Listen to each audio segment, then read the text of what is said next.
au milieu de nos vies, Seigneur. Tu es là, Seigneur. Au milieu de nos circonstances, tu es là, Seigneur Jésus. Ce matin, chacune de nos vies, Seigneur, tu nous connais. Tu sais ce que nous traversons, Seigneur Jésus. Et tu es là, tu es présent, Seigneur. Tu viens nous rejoindre, tu viens nous rencontrer. Tu viens nous toucher, Seigneur. Tu as rendez-vous avec nous ce matin. Tu es Seigneur de tout, Seigneur. Oh, alléluia, nous le reconnaissons.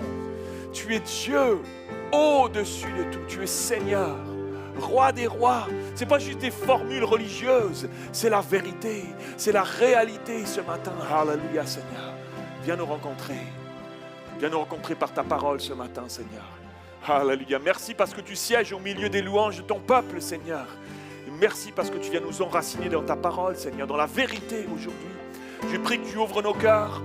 Je prie que tu ouvres nos entendements, Seigneur Jésus, pour saisir, comprendre ta parole, mais plus que ça, la désirer.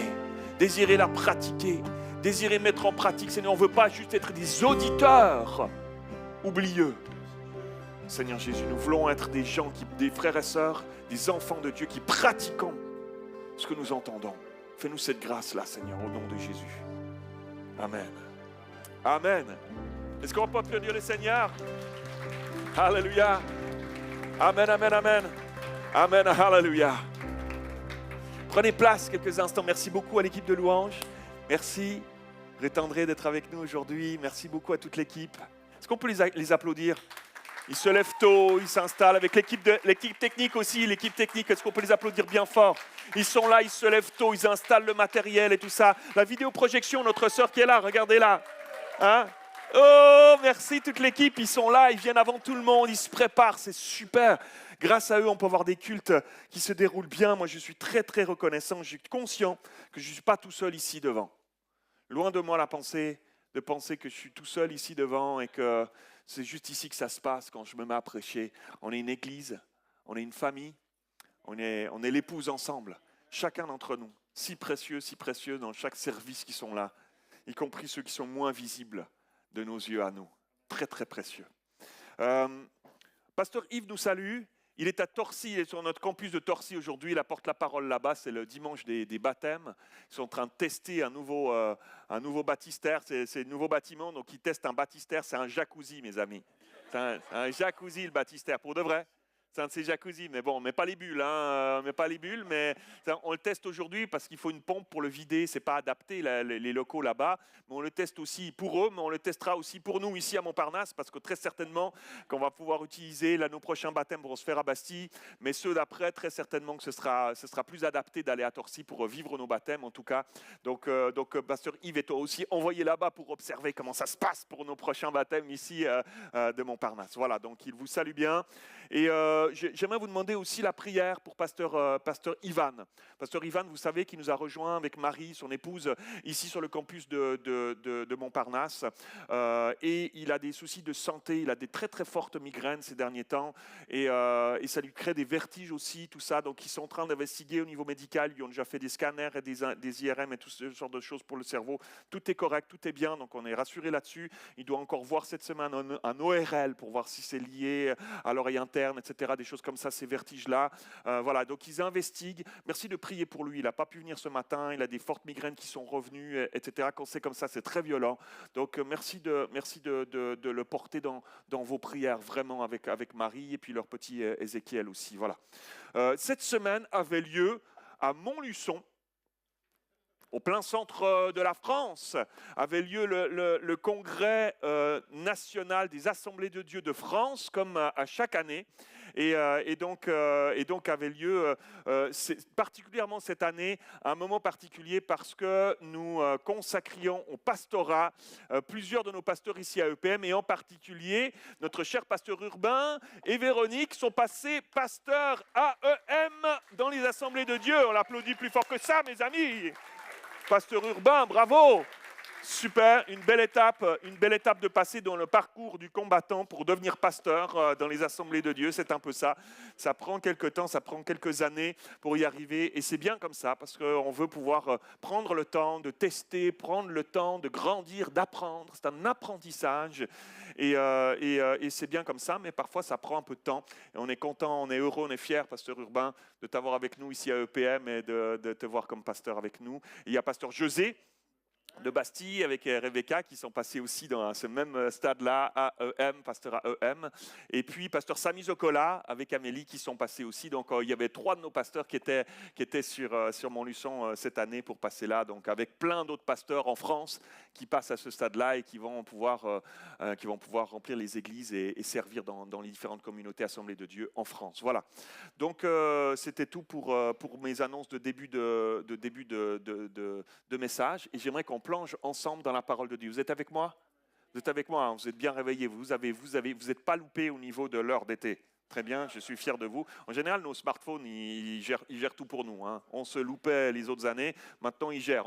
Certains, vous n'avez même pas capté qu'on a passé à l'heure d'été. Vous n'avez même pas capté. Ah bon, c'était là, hein?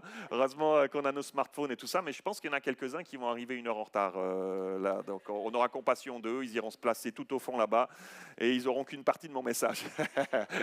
Voilà, donc je prie le Seigneur vraiment qu'il puisse préparer nos cœurs à sa parole ce matin. Vraiment, c'est la parole de Dieu, ce n'est pas un livre de cuisine avec des bonnes recettes, c'est la parole de Dieu. Elle est vivante, elle est vivifiante. C'est par cette parole qu'il a créé le monde, c'est par cette parole qu'il a dit que la lumière soit, et la lumière s'est allumée, mon frère, ma sœur. C'est extraordinaire, c'est si puissant. C'est par cette parole-là qu'il a créé le monde, les étoiles dans le ciel, la lumière, qu'il a séparé l'eau de la mer du ciel, qu'il a créé les animaux par sa parole. Il n'a même pas bougé son bras. Et il dit, il vit que cela était bon. Et lorsqu'il a créé l'homme, il est dit qu'il vit que cela était très bon. Tov meod.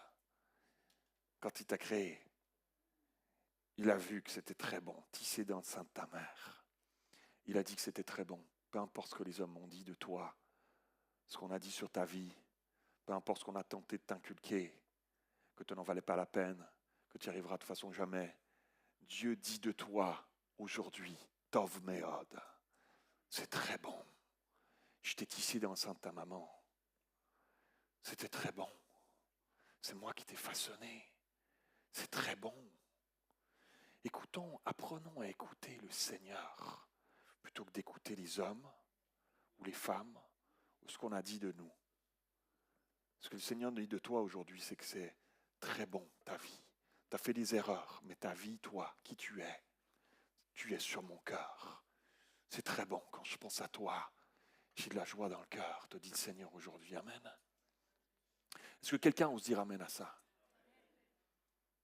Peut-être certains, c'est difficile de dire amen à ça, parce que ce n'est pas ce qu'on t'a inculqué. Je t'encourage à dire amen parce que c'est la vérité de la parole de Dieu face au mensonge de l'ennemi. Amen. Je ne sais pas pourquoi je dis ça, mais je sentais de le dire. Je pense que quelques-uns avaient besoin de l'entendre. On va plonger ensemble dans la parole de Dieu. Elle est vivante et vivifiante pour toi et moi aujourd'hui. Amen. Amen. J'avais hâte de vous apporter ce message, c'est dit. Hein. Il y a peu de temps en arrière, le Seigneur m'a réveillé pendant la nuit et c'était très clair dans mon esprit. Je n'ai pas entendu la voix audible de Dieu, mais c'était tellement clair dans mon esprit que c'était comme si Dieu me parlait audiblement. Et j'ai entendu cette phrase qui me disait « Abat les poteaux d'Achéra ». Abat les poteaux d'Achéra. Et il l'a répété. Abat les poteaux d'Achéra. Abattez les poteaux d'Achéra. Là, je me suis réveillé, j'étais assis dans mon lit, je dis Seigneur, bien sûr, ça évoque quelque chose pour moi. Bien sûr, ça évoque quelque chose pour moi, pour ceux qui sont versés dans la parole de Dieu, qui la lisent, qui l'ont lu, qui l'ont étudié, on sait de quoi ça parle, des idoles, d'abattre des idoles, etc.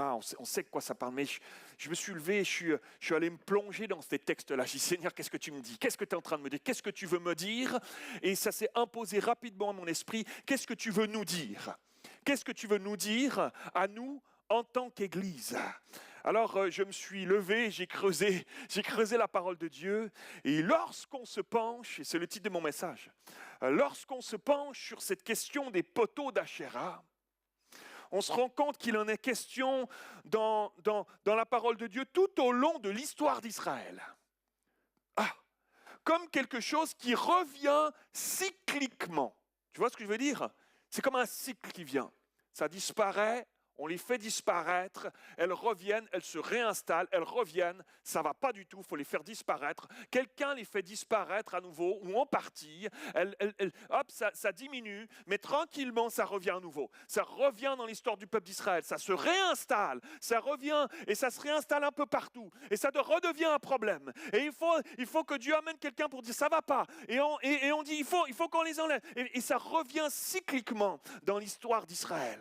Ces poteaux, c'était une sorte de pieu en bois qui était planté dans le sol et qui était dressé par les différents peuples cananéens. C'était les voisins du peuple d'Israël, c'était ceux qui étaient là avant que le peuple d'Israël revienne et conquiert le pays promis. Et c'était des gens du peuple, de ce peuple cananéen, ces différentes peuplades cananéennes, parce que les Cananéens c'était un vaste peuple dans lequel il y avait des clans qui étaient là, des peuplades qui étaient là. Et on plantait ces pieux pour que le peuple cananéen, différents peuples puissent se prosterner devant ces pieux et adorer cette déesse. C'était des poteaux sacrés pour eux. Ils étaient sacrés pour ceux qui les adoraient. Et Louis II l'a traduit par idole. Dans nos Bibles, ceux qui ont les Bibles, traduction Louis II, il ne s'est pas trop creusé la tête, il a traduit ça par idole.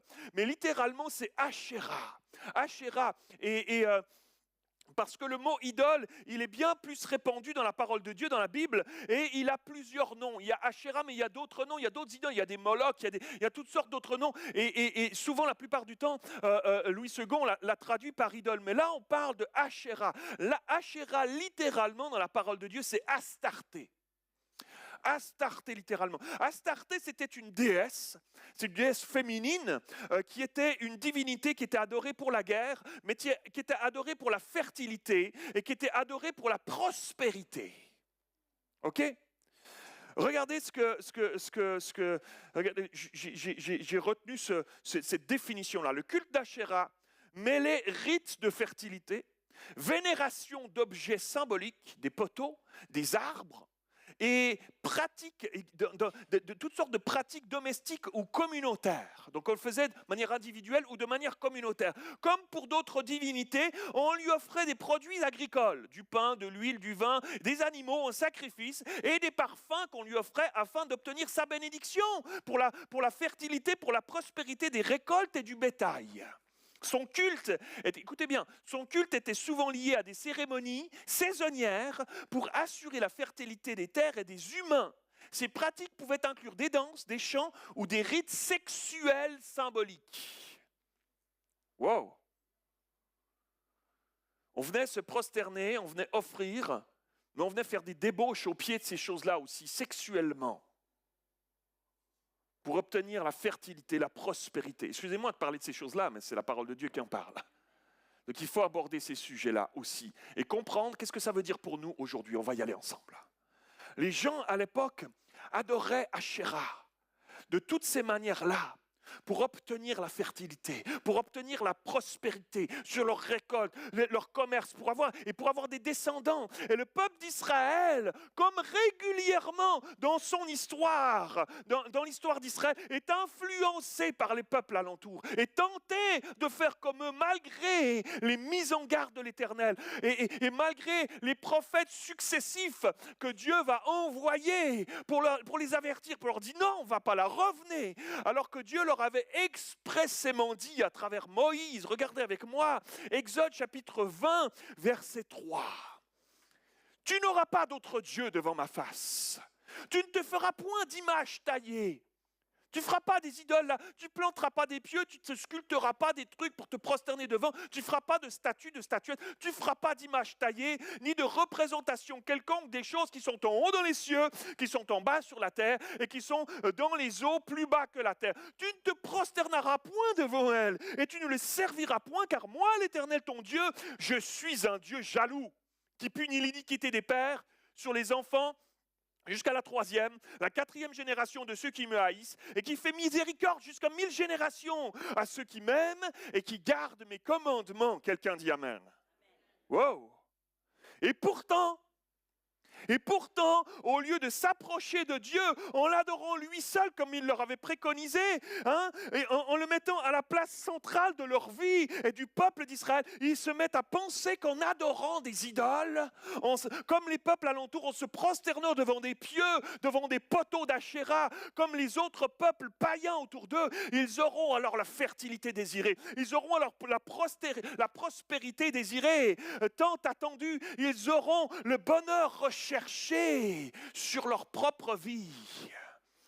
Et tout au long de l'histoire d'Israël, on voit le peuple régulièrement, génération après génération, glisser vers ces adorations-là, glisser vers ces idoles, se mettre à se compromettre avec les dieux des peuples alentours pour faire comme eux. Regardez le livre des Juges au chapitre 3, verset 4. Tout ce qu'on prêche ici à EPM, c'est fondé dans la parole de Dieu. C'est ancré dans la parole de Dieu. Il y a beaucoup de versets. Il y a souvent de versets. Je fais travailler fort nos amis de la vidéoprojection. Il y a beaucoup de versets, mais c'est parce qu'on veut que ce soit tellement ancré, tellement clair. Parce que c'est ancré dans la parole de Dieu. C'est central, mes amis. Juge chapitre 3, verset 4. Ces nations autour de toi, ces Cananéens, ces gens, ces nations servirent à mettre les Israélites à l'épreuve. Je t'ai placé au milieu d'un peuple. Ça vous rappelle quelque chose pour nous aujourd'hui? Vous n'êtes pas de ce monde, mais je vous ai placé dans ce monde. C'est la même chose, ça n'a pas changé.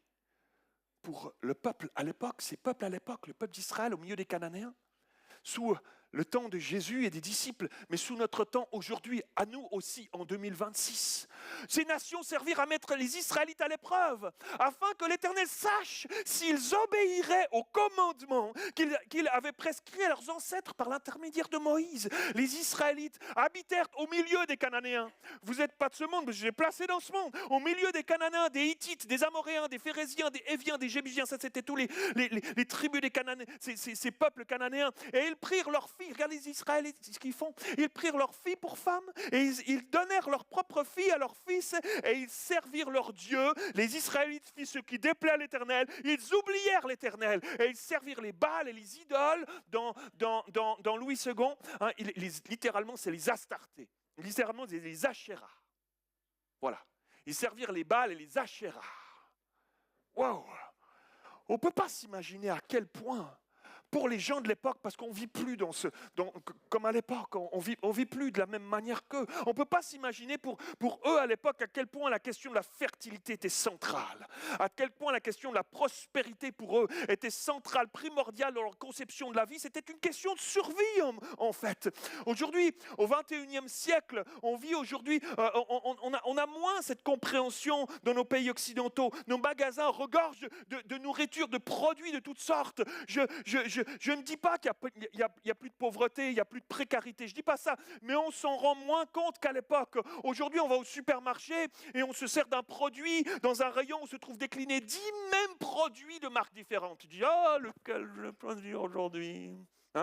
C'est exactement ça. On ne cueille plus les céréales dans un champ. C'était quand la dernière fois que tu allais faire les moissons? On n'a plus conscience de ces choses-là.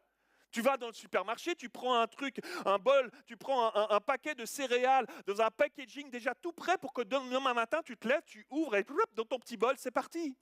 On ne va plus cueillir ça au champ. Mais à l'époque, pas de fertilité. Dans les champs, pas de nourriture. Pas de nourriture, c'est la famine. Pas de nourriture, c'est la famine, c'est la mort en fait. Donc c'est pour ça qu'ils étaient terrorisés par les sécheresses, par les tempêtes de grêle, par les maladies qui pouvaient anéantir les récoltes et qu'ils étaient prêts à tout pour survivre en fait. On parle de survie en fait. Et si je dois prendre les idoles de mes voisins, si ça peut m'aider, peut-être que je vais y aller, à prendre l'Achéra de mon voisin d'à côté, me prosterner devant elle, si ça peut m'aider, lui faire toutes sortes d'offrandes, faire toutes sortes de trucs, y compris des machins sexuels, si ça peut m'aider à survivre, à faire survivre ma famille, je vais peut-être, si ça peut m'aider à prospérer, je vais peut-être y aller là. Si ça peut m'aider. Mais la fertilité, c'était aussi la question de la descendance.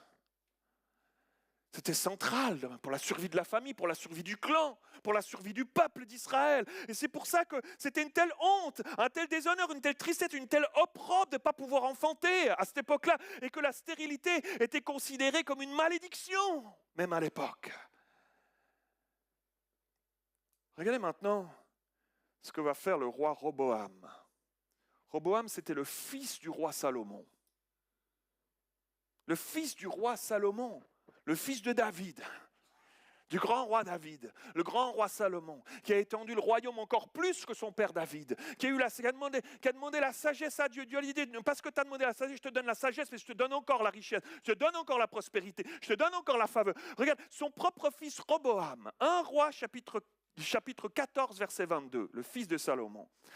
Judas, c'est à l'époque du schisme en Israël, parce qu'il y a eu une division après dans la descendance de Salomon, il y a une division en Israël.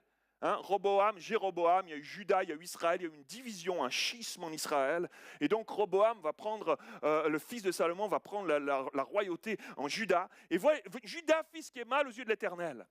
Et par les péchés qu'ils commirent, ils excitèrent sa jalousie à l'Éternel plus que ne l'avait jamais fait leur père. Ah oui, tiens. Ils se bâtirent eux aussi des hauts lieux avec des statues et des idoles, littéralement des achéras. Ils ont planté des pieux, ils ont planté des achéras. Sur où ça? Sur toute colline élevée et sur tout arbre vert. Ils pensaient, dans leur folie de sectaire, de faux dieux, ils pensaient que certains arbres poussaient, c'était des réminiscences d'un dieu qui poussait, qui sortait de terre et qui poussait. Alors ils allaient adorer là, ils faisaient des trucs sous ces arbres, ils faisaient des horreurs sous ces arbres-là. Ils ne se contentaient pas juste de poteaux, mais ils faisaient même ça sur toute colline élevée, sous tout arbre vert. Il y eut même des prostituées dans le pays. Ils imitèrent toutes les abominations des nations que l'Éternel avait chassées devant les enfants d'Israël. Bam! Wow! Mais c'est tellement subtil. Là, tu lis ça, tu te dis, oh, ils exagéraient quand même. Oh, le peuple de Dieu, moi, je n'aurais pas fait ça à leur place. Ouais. C'est tellement subtil, mes amis. Comment ces choses s'infiltrent. Tout doucement. Ça ne vient pas comme un gros truc, bam, comme ça. Puis du jour au lendemain, je me mets sous une statue, je fais des trucs pas beaux, quoi. Non, ça vient subtilement. Salomon, le roi Salomon, le père de Roboam qu'on vient de lire là, Salomon avait ouvert la porte à la sensualité dans sa propre vie, à l'idolâtrie dans sa propre vie. Regardez 1 roi chapitre 11, regardez Salomon, le roi Salomon, verset 1 roi 11, 1, le roi Salomon aima beaucoup de femmes étrangères. Wow. Outre la fille de Pharaon, je ne me contente pas d'une. Je vais regarder ça. Des Moabites, des Ammonites, des Édomites, des Sidoniennes, des Étiennes, appartenant aux nations dont l'Éternel avait dit aux enfants d'Israël, vous n'irez point chez elles, elles ne viendront point chez vous, elles tourneraient certainement vos cœurs du côté de leur Dieu. Ce fut à ces nations que s'attacha Salomon, entraîné par l'amour. Il eut 700 princesses pour femmes et 300 concubines, t'imagines? Non, imagine pas. Et ces femmes détournèrent son cœur.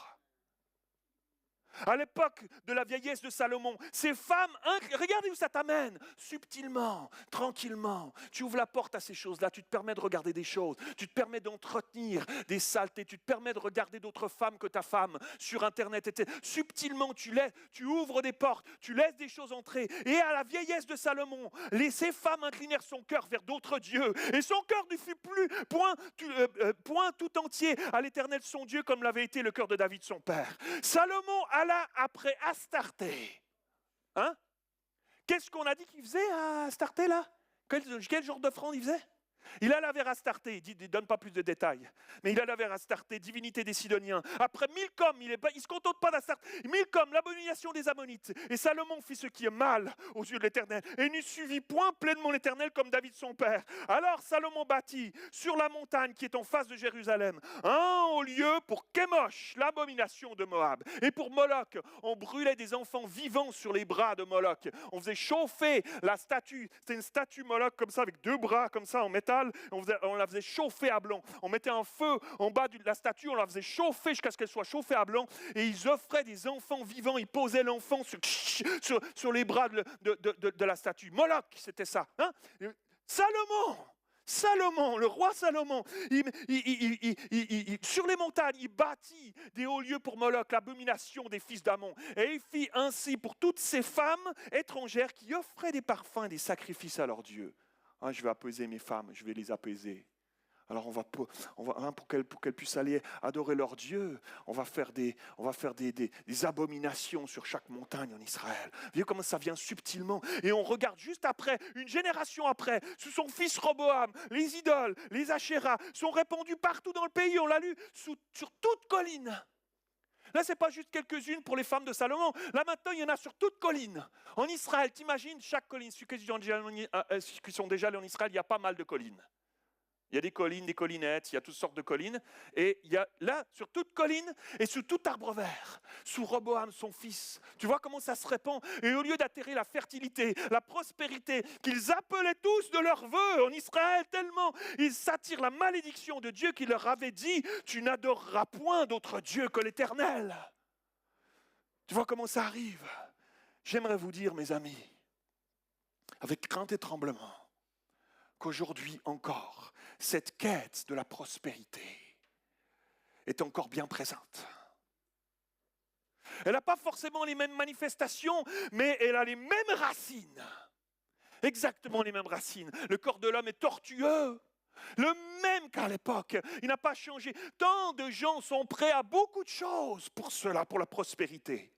Dans leur vie, dans tous les domaines, même à ériger toutes sortes d'idoles dans leur vie. C'est des idoles du 21e siècle, mais c'est des idoles pareilles, mes amis, des idoles qui sont bien présentes dans les vies, y compris dans le monde chrétien. Oh, j'ai osé.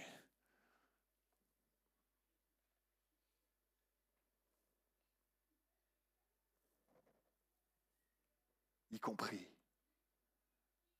jusque dans nos vies. Wow. Romains chapitre 1, verset 25. Oui, dira l'apôtre Paul, ils ont délibérément, écoutez bien ceci, ils ont délibérément échangé la vérité concernant Dieu contre le mensonge. Parce que Satan, le père du mensonge, et ses idoles te mentent. Regardez bien. Ils ont adoré et servi la créature au lieu du Créateur qui, lui, est loué éternellement. Amen. Ah! Ils ont adoré la créature plutôt que le Créateur. Ah! Qu'est-ce que ça veut dire? Ce terme spécifique, Asherah, qu'on est en train d'étudier ensemble ce matin, on le retrouve plus de 40 fois dans la parole de Dieu. Au milieu de toutes sortes d'autres idoles. On le retrouve plus de 40 fois. Et l'origine de ce mot Asherah vient du mot Achar. Achar en hébreu qui signifie aller droit, marcher, avancer, faire des progrès, être heureux, être béni. Ok? Vous êtes avec moi? En fait, la racine de cette idolâtrie, c'est une quête qui est dans le cœur de tout être humain, à l'époque comme aujourd'hui. Cette quête, c'est la recherche du bonheur à tout prix. Qui ne peut pas dire, moi, mon objectif de vie, c'est d'être heureux. Hein? Personne ici dirait, alors la folie de dire, ah non, alors moi, depuis ma plus tendre enfance, alors, mon rêve de vie, c'était, mais de galérer. Je rêvais de ça, quand j'y pensais à toutes les galères possibles, quand je regardais mes parents galérer, mais quel exemple merveilleux, je m'en vais vers un avenir tout tracé, c'est extraordinaire. Hein? La quête d'une vie, c'est de trouver le bonheur. La quête d'une vie, c'est d'être heureux. Peu importe le prix, chercher à être heureux, à être béni, chercher à être prospère, chercher à réussir dans la vie. Ça parle à quelqu'un? Et face à cette quête du bonheur qui est au fond du cœur de tous les hommes, de toutes les femmes, il y a deux chemins qui se présentent à nous. Il y a deux chemins. Il y a le chemin du moi.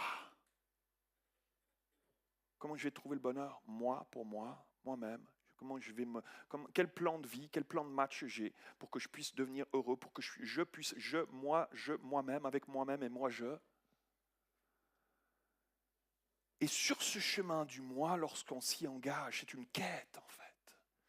On ne s'en rend même pas vraiment compte parce que tous nos choix de vie sont orientés vers cette quête quelque part qui est là, qui est viscérale au fond de nous, la quête du moi, centrée sur moi, mon bonheur, mon bien-être. Et cette quête, elle peut nous emmener, c'est tellement puissant en fait, que ça peut nous emmener à faire toutes sortes de choses, à poser toutes sortes d'actes, comme ça a amené le peuple d'Israël à faire toutes sortes de choses, à se compromettre dans tout plein de trucs, à faire comme les peuples alentours, à aller sous des arbres ou des poteaux, à faire toutes sortes de saletés. Ça peut amener à toutes sortes de choses. mes amis, cette quête-là, quelqu'un a appelé cette quête-là la dictature du bonheur. Je suis dirigé par les dictats de cette quête effrénée, viscérale du bonheur. Et ça peut se manifester de multiples manières. Ça peut prendre différentes formes multiples dans nos vies. Pour certains, ce sera accumuler des richesses. Parce qu'on a manqué peut-être. Parce qu'on a vécu peut-être ce que c'était que de vivre avec presque rien. De manquer, et qu'on se dit que ce ne sera plus jamais ce manque qui va définir ma vie. Alors il y a un truc puissant, il y a un truc viscéral qui se met en place, un système de pensée. On se bâtit un idéal de vie pour chercher à atteindre ce bonheur en pensant que c'est la richesse, c'est l'accumulation de biens qui me comblera. Et j'y mets tous mes efforts, j'y mets tout mon cœur, j'arrive peut-être à l'atteindre, ce bonheur. Donc, quand ton manque grandit, tu te rends compte qu'il y a un vide qui est toujours là. L'espèce de quête effrénée, il en faut toujours plus. Ça ne comble pas. Il y a un poteau qui s'érige dans ta vie, devant lequel tu te prosternes, qui a pris la place de Dieu. Peut-être pour certains, c'est le divertissement. Je vais dire un certain nombre de choses, je n'arriverai pas à faire tout le tour, parce que c'est très très vaste. Mais je vais dire un certain nombre de choses. En pensant que le bonheur est dans le divertissement, l'évasion, la légèreté. J'en ai tellement besoin au milieu de la lourdeur des responsabilités de ce monde, du travail, de la famille, de toutes sortes d'exigences, de pressions qu'on vit dans ce monde, dans ce monde professionnel, toutes sortes de choses qui exigent beaucoup, tellement de moi. Alors je me mets à penser que m'échapper dans les loisirs, dans les divertissements, ça me comblera. Combien vous sortez du travail, vous êtes sur votre écran? Même quand vous allez aux toilettes, vous êtes sur votre écran. Tu as l'impression de perdre du temps. 2 minutes, on s'évade pour plus penser, pour plus vivre cette pression. Et finalement, au lieu de marcher sur ce chemin du bonheur que tu recherches au fond de toi, tu n'as plus le temps avec Dieu finalement. Ça te vole des choses, des divertissements volent plein de trucs. Tu n'as plus de temps avec Dieu, tu n'as plus de temps avec ta famille. Tu penses que tu fais ça pour te détendre, mais finalement, ça crée plus de tension qu'autre chose avec ta propre famille parce que finalement, tu passes plus de temps sur les réseaux qu'avec eux. Quels sont ceux qui regardent régulièrement? Comment on dit ces trucs? Peut-être sur ton téléphone, tu peux aller voir le temps d'écran. On dit ça, le temps d'écran? C'est ça? Faites pas semblant.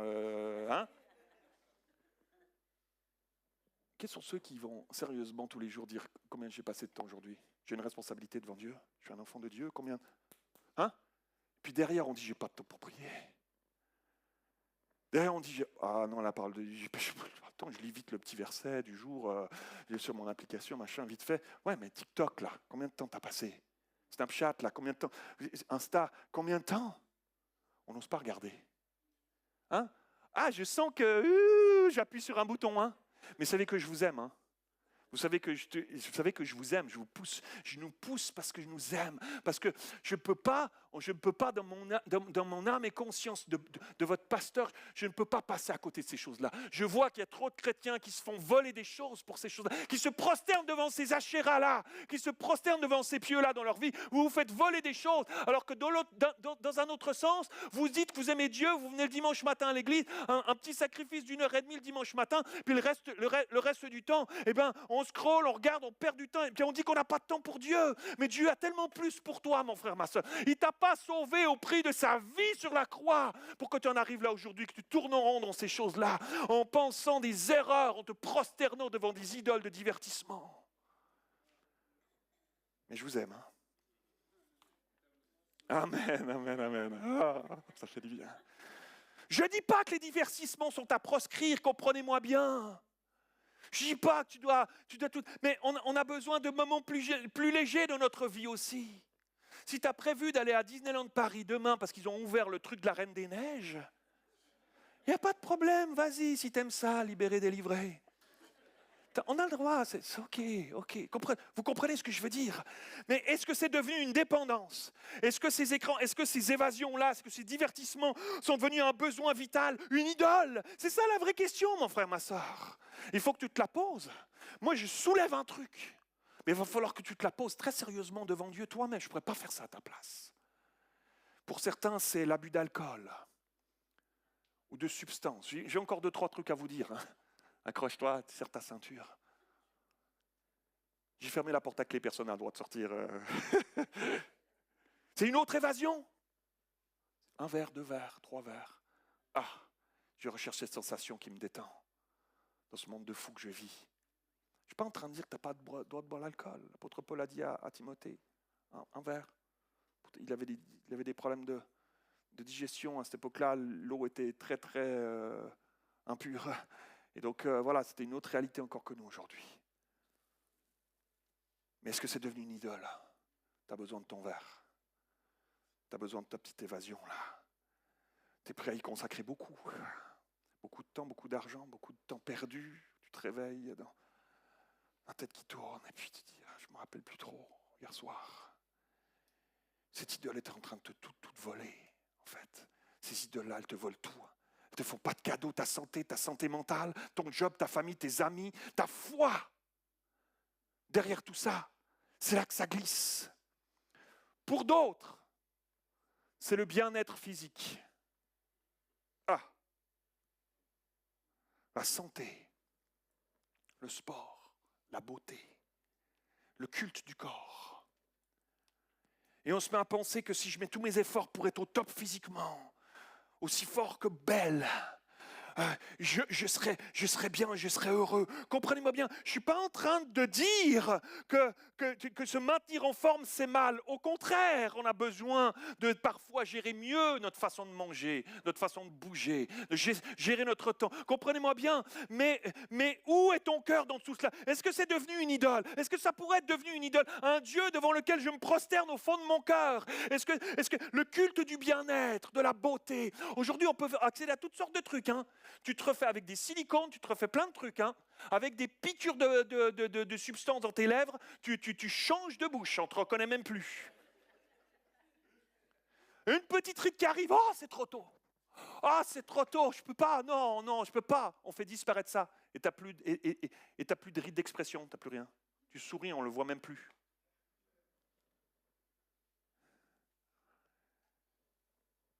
Est-ce devenu une idole? Le culte du corps, le culte du bien-être, on l'a érigé en idole aujourd'hui, dans le monde dans lequel on vit. Vrai ou pas vrai? Je parle à des Parisiens ou pas? On l'a érigé comme une grande idole dans notre monde d'aujourd'hui. Mais regardez ce que dira Paul à Timothée. J'ose. 1 Timothée chapitre 4 verset 8. Entraîne-toi plutôt à rester attaché à Dieu.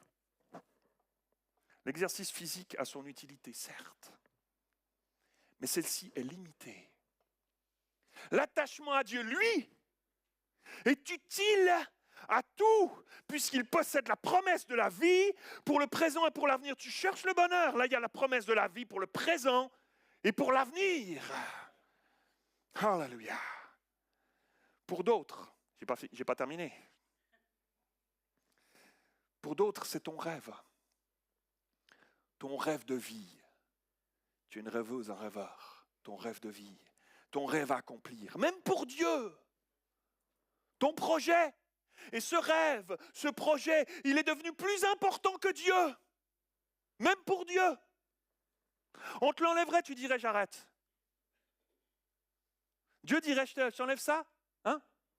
Tu dirais, tu quitterais peut-être même la foi. Ton rêve. Et tu pries pour que Dieu vienne bénir ton projet, ton rêve, au lieu de chercher le projet de Dieu, le rêve de Dieu pour ta vie. Aujourd'hui, trop de chrétiens ont même inversé ça. Je rêve, puis je demande à Dieu de venir bénir mon rêve. Je n'ai même pas demandé si c'était son rêve à lui.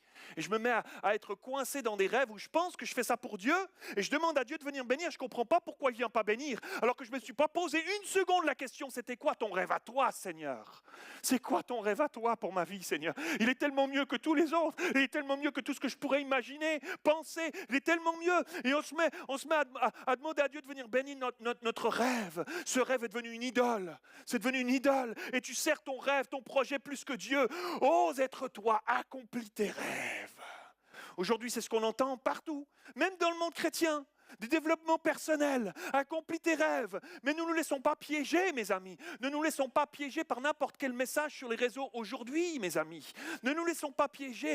Est-ce qu'on n'est pas en train de faire le contraire de ce que Jean-Baptiste disait? Je grandis et il diminue. au lieu du contraire.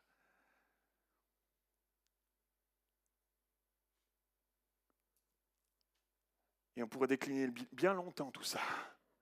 Tellement de choses qui deviennent des achéras dans nos vies, des idoles. Au fond, mes amis, c'est toutes ces choses qui nous centrent sur nous-mêmes. On devient notre propre idole. Je m'adore moi, mes besoins, mes plaisirs, mes désirs, plus que Dieu. J'ose aller là, mes amis. J'ose aller là où peu y vont. J'ose aller jusque-là, mes amis, parce qu'il y a un enjeu pour l'Église, il y a un enjeu pour ta vie, il y a un enjeu pour ta famille, il y a un enjeu pour ton avenir, mes amis. Toutes ces choses qui nous sentent, on devient notre propre idole. Sur les réseaux sociaux, c'est flagrant, on s'en cache même plus aujourd'hui. Des gens qui parlent de Dieu, mais leur face est tellement grande devant l'écran, tu ne vois plus qu'eux. Mais derrière la vitrine, Dieu voit. Et je ne dis pas que tous ces gens-là sont pas bien, comprenez-moi bien. Mais derrière la vitrine, Dieu voit, Dieu sait, Dieu connaît. Romains, on l'a lu tout à l'heure, Romains 1, 25, ils ont adoré, ils sont mis à adorer, à servir la créature au lieu du Créateur. Ils s'adorent eux-mêmes, créature, plutôt que d'adorer en priorité Dieu. Est-ce que je ne suis pas arrivé là moi-même? Est-ce qu'il n'y a pas des vraies questions à se poser, mes amis? Toutes ces choses dans lesquelles on se confie, des choses dans lesquelles on se prosterne dans nos cœurs, des choses dans lesquelles on est prêt à mettre beaucoup de nos vies, de notre temps, de notre argent, mais des choses qui ne peuvent pas nous combler, mes amis, qui ne peuvent pas nous sécuriser véritablement, qui ne peuvent pas nous donner la joie vraiment, qui ne peuvent pas nous donner la paix vraiment, qui ne nous amènent pas le véritable bonheur, absolument pas. C'est une quête perdue d'avance. Voilà ce que je suis venu vous dire ce matin. Regardez ce que dira le psaume 135. Édifiant, extraordinaire la parole de Dieu. Psaume 135, verset 15. Les idoles des nations sont de l'argent, de l'or. Elles sont l'ouvrage de la main d'homme. Écoute bien, elles ont une bouche et ne parlent pas. Pourtant, on se confie à elles comme si elles pouvaient nous répondre. On se confie à ces choses comme s'ils pouvaient nous dicter nos vies, nous dire ce qu'on devrait faire, quelle décision on devrait prendre. Elles ont une bouche et ne parlent pas. Elles ont des yeux, ne voient pas. Elles ont des oreilles, n'entendent point. Elles ont point de souffle dans leur bouche. Et ils leur ressemblent, ceux qui les fabriquent, tous ceux qui se confient en elles. C'est pas extraordinaire la parole de Dieu. Quelqu'un dit gloire à Dieu, quelqu'un dit amen, la parole de Dieu est extraordinaire. Alléluia.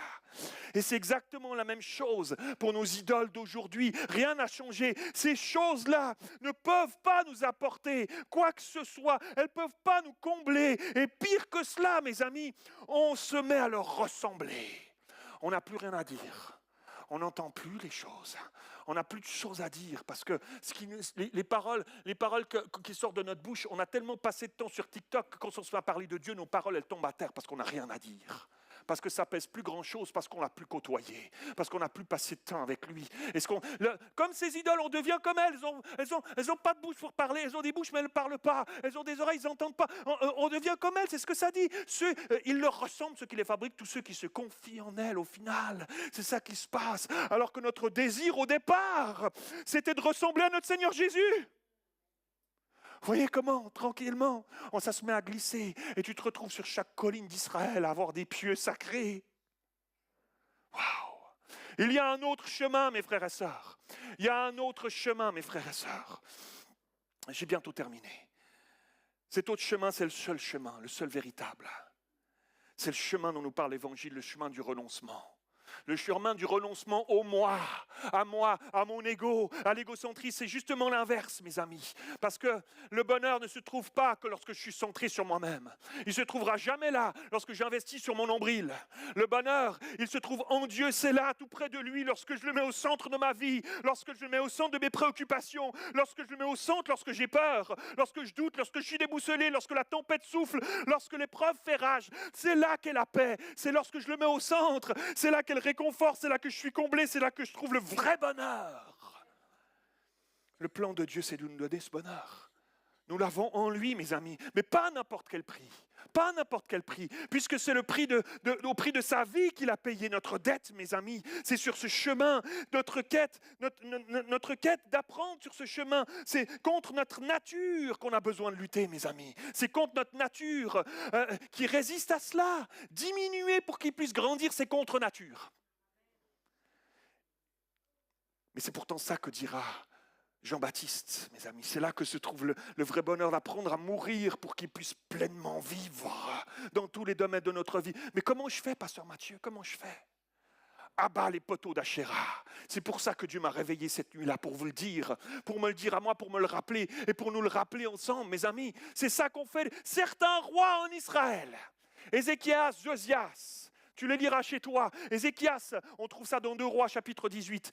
Ézéchias a dit, ça se peut pas. Ça se peut pas qu'ils ont amené des pieux sacrés de part. Ça se peut pas que le peuple se corrompt, se prostitue comme ça. C'est pour ça que Dieu disait, à travers les prophètes, souvent à Israël, arrêtez vos prostitutions. Pourquoi? Parce qu'ils faisaient des trucs sexuels sous les arbres, devant les poteaux. Il dit, arrêtez vos prostitutions, en pensant que ça vous amènera la faveur, à la prospérité. Arrêtez ça. Et Ézéchias, il dit, j'arrête ça. J'enlève ces pieux sacrés, je vais les défoncer, je vais les démonter, je vais les briser. Et c'est ça qu'il a fait. Il abattit les idoles, 1 Roi 18.